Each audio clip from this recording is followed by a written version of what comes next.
Hola, buenas tardes mis hermanos. En esta ocasión, gracias a nuestro Señor Jesús, estamos una vez más ante todos ustedes para impartir la palabra del Señor. En esta ocasión, mis hermanos, vamos a dar lectura al Salmo 32, pero solamente del versículo 1 al 8, que dice así: Oh, qué alegría para aquellos a quienes se les perdona la desobediencia, a quienes se les cubre su pecado, sí, qué alegría para aquellos a quienes el Señor les borró la culpa de su cuenta, los que llevan una vida de total transparencia. Mientras me negué a confesar mi pecado, mi cuerpo se consumió y gemía todo el día. Día y noche tu mano me disciplina, pesaba sobre mí. Mi fuerza se evaporó como agua al calor del verano.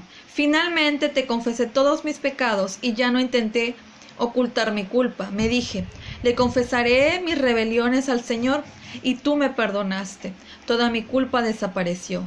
Por lo tanto, de todos los justos, oren a ti mientras aún haya tiempo, para que no se ahoguen en las desbordantes aguas del juicio, pues tú eres mi escondite, me proteges de las dificultades y me rodeas con canciones de victoria. El Señor dice, te guiaré por el mejor sendero para tu vida, te aconsejaré y velaré por ti. Amén. El Salmo 32, mis hermanos, habla de la época en que David era el rey de Israel. Él mandó a sus tropas a luchar contra los amonitas, mientras él se quedaba en Jerusalén. Durante ese tiempo, hermanos, David cometió adulterio con Betsabé. Y encima David trató de encubrir su pecado haciendo que mataran al esposo de Betsabé, a Urías elitita. Durante todo ese año David vivía con la conciencia sucia, en gran agonía de espíritu. Estaba emocionalmente desesperado, físicamente enfermo y mentalmente perturbado. Entonces el profeta Natán visitó al rey David y le contó una historia de dos hombres, uno rico y otro pobre. El rico tenía muchos rebaños y en cambio el pobre solo tenía una ovejita. El hombre rico, con todos sus rebaños, se robó la ovejita del hombre. Cuando David escuchó esto, como estaba con la conciencia sucia, se puso furioso y dijo, tan cierto como el Señor vive, que quien hizo esto merece la muerte. ¿No es así como actúa el pecado? Siempre, hermanos, reaccionamos más violentamente a los pecados de los otros, como hizo el salmista David, que a nuestros propios pecados. A nosotros sí merecemos misericordia, pero los demás no. Bueno, después de la escena de rabia de David, Natán dijo, tú eres ese hombre. Lo que se había hecho en secreto, ahora lo sabía todo el mundo. Ahora David tenía que tomar una decisión. Podía seguir negando su pecado o podía confesarlo. Pero cuando David fue desenmascarado por Natán, este confesó, he aquí, he pecado contra el Señor. Y cuando escuchó eso, Natán le dijo, David, el Señor ha perdonado ya tu pecado. ¡Wow, hermanos! Así de bueno es nuestro Dios, que apenas confesamos nuestro pecado nos perdona inmediatamente. Y muchos hermanos, muchos hemos dicho, hasta yo alguna vez, daría cualquier cosa por retroceder el tiempo y comenzar de nuevo. Pero sabemos que es imposible. ¿Te has sentido así alguna vez? Tú que me ves, que me escuches en este momento. Si solo pudieras desdecir esas palabras dichas con rabia, o si solo pudieras decir no a esa sugerencia indiscreta, o si solo pudieras decir sí a esa oportunidad perdida, y si solo pudieras recuperar esa relación rota. Desafortunadamente, hermanos, no hay un botón que nos permita retroceder en el tiempo, en nuestras vidas, pero sí hay un antídoto que nos ofrece nuestro Dios, muy poderoso para curar el remordimiento de nuestros pecados pasados, y eso se llama perdón. Y hoy les pregunto, ¿estás con la conciencia sucia? ¿Hay escenas de tu pasado que quisieras borrar? ¿Tu culpa te ha hecho alejarte de Dios? Si tu respuesta es sí en este momento a cada una de esas preguntas, te tengo buenas noticias, mis hermanos. Perdón del pasado es posible si tú crees que es imposible a lo que yo estoy diciendo. Considera la relación ilícita entre David y Betsabé del relato que les leí anteriormente. Y aunque David era culpable de adulterio y asesinato, Dios lo perdonó y también lo puede hacer contigo hoy, perdonarte, limpiarte. Y así que este Salmo 32 del versículo 1 al 8 nos habla de la alegría, hermanos, y el alivio que David sintió al confesarle su pecado a Dios. Y fue escrito después de la confrontación con Natán, el profeta, y también se le llamó a este salmo másquil, porque su propósito es de instruir y enseñar. Así que, mis hermanos, hoy nuestro Señor Jesús nos quiere enseñar 5 puntos en el que se divide este salmo del tema relacionado sobre el perdón. Y el punto número 1, mis hermanos, es la alegría del perdón. Y eso se encuentra en el versículo 1 y 2 del Salmo 32. Acompáñenme y léanlo ustedes en casa. Bueno, para David, en el versículo 1 y 2, esto significaba el perdón de su gran transgresión. Su pecado había sido cubierto, su iniquidad ya no era tomada en cuenta y su espíritu engañoso, hermanos, ya había sido limpiado. No hay mayor bendición, se los digo, hermanos, y alegría que saber que nuestro pecado ha sido perdonado y cubierto por la sangre de Cristo y que ya no cuenta en contra nuestra. Y cuando lo aceptamos y lo confesamos, como el salmista David, ya que el perdón siempre está disponible para aquellos que lo pidan y de corazón se arrepientan. El punto número 2, hermanos, el dolor del pecado. El dolor del pecado se encuentra en el versículo 3 y 4. Bueno, David trató, hermanos, de ocultar su pecado. Yo creo que muchos en la actualidad tratamos de ocultar nuestro pecado. Bueno, y pagó plenamente por ello, así como muchos estamos pagando ahora por ese pecado. Él había sido un hombre saludable, hermanos. Había vivido una vida activa, vida de campo, al aire libre, pero ya no. El pecado y su conciencia habían debilitado su fuerza física. El horror de su pecado y el fuego de su conciencia, hermanos, lo llevaron a sollozos, lágrimas y gemidos.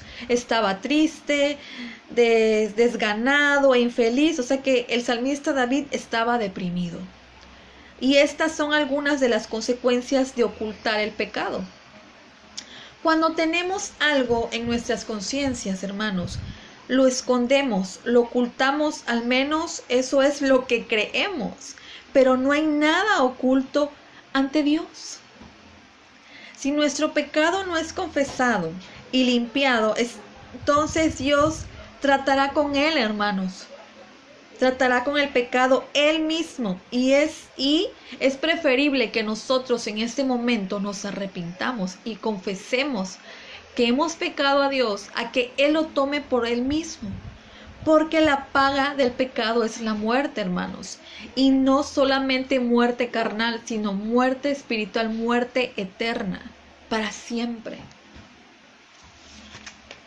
Y el punto número 3, hermanos, se le tituló confesión del pecado. Eso se encuentra en el versículo 5, que dice así: finalmente te confesé todos mis pecados y ya no intenté ocultar mi culpa. Me dije, le confesaré mis rebeliones al Señor y tú me perdonaste. Toda mi culpa desapareció. Amén.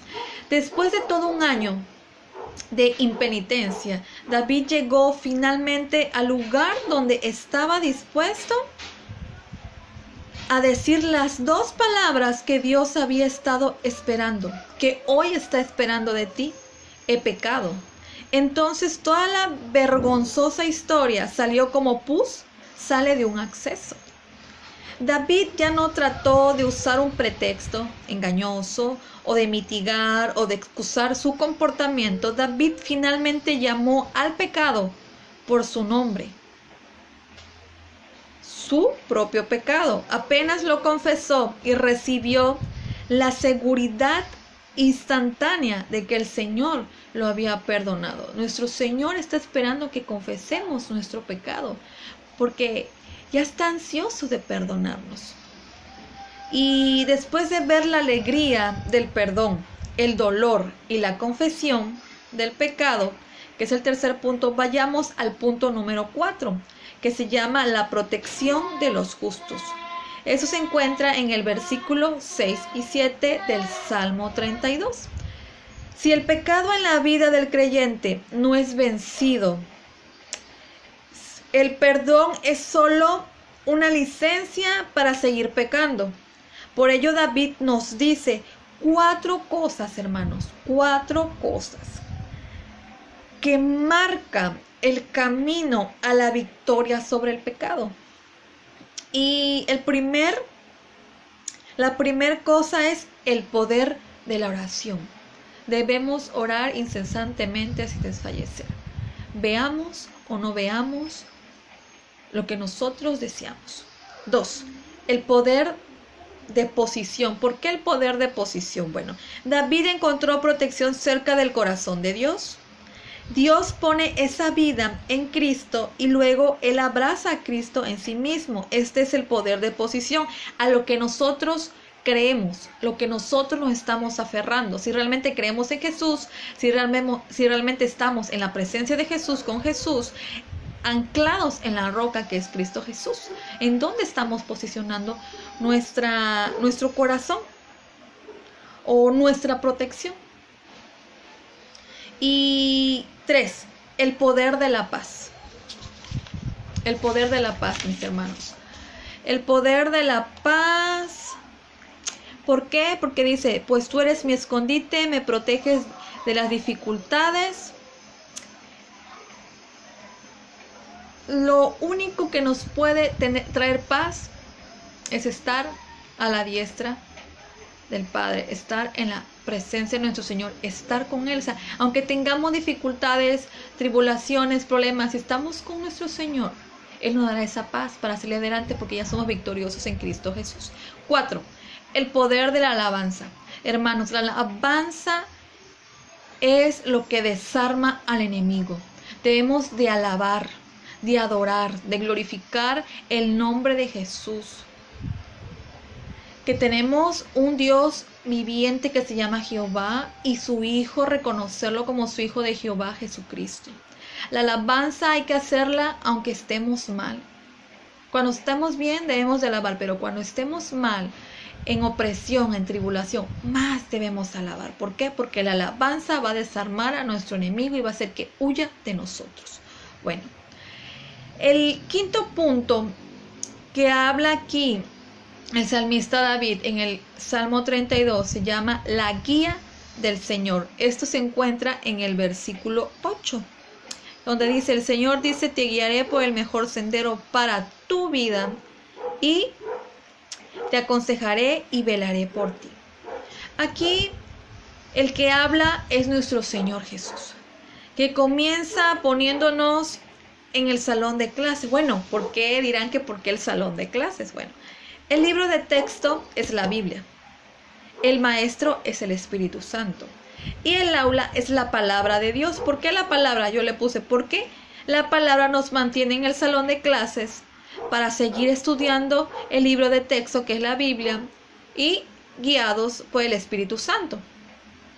Nos hace mantener ahí. Bueno, la Biblia, hermanos, está llena de principios que si obedecemos nos ayudarán a no tomar malas decisiones y que a veces pueden ser fatales, y a través de nuestro conocimiento de la palabra de Dios, hermanos, especialmente de los salmos, los proverbios, los evangelios y las epístolas, serán suficientes para guiarnos a no seguir pecando, hermanos. No quiere decir que no vamos a pecar, pero estar más consciente de la paga que trae el pecado, que es muerte eterna. Y así que, hermanos, permitamos que nuestro Señor Jesús nos guíe, que nos permita mantener nuestra Biblia abierta y nuestros ojos fijos en Él. Y Él, créanme, que nos dará lo que debemos de hacer, nos guiará. Y nos guiará también para poder ser perdonados hoy y para no volver a pecar más. Nuestro Señor Jesús quiere que aceptemos y confesemos que hemos pecado, porque ya está deseoso de darnos el perdón. Pero hay que arrepentirnos de corazón. Así que, mis hermanos, hoy a través del Salmo 32, del versículo 1 al 8, el Señor nos está diciendo que nos arrepintamos y pidamos perdón, que confesemos, que seamos sinceros, que no tratemos de ocultar cuando Él ya sabe todo de nosotros. Y eso se los comparto en el nombre de Jesús, que sean de grandes bendiciones para su vida. Y no tomen por desdén el pecado. El pecado se paga con muerte y con muerte eterna. No es un juego, no es hoy sí, hoy mañana no, el Señor me perdona hoy, me perdonará mañana, no. Hay que ser constantes y firmes en Cristo Jesús. Que Dios los bendiga. Amén.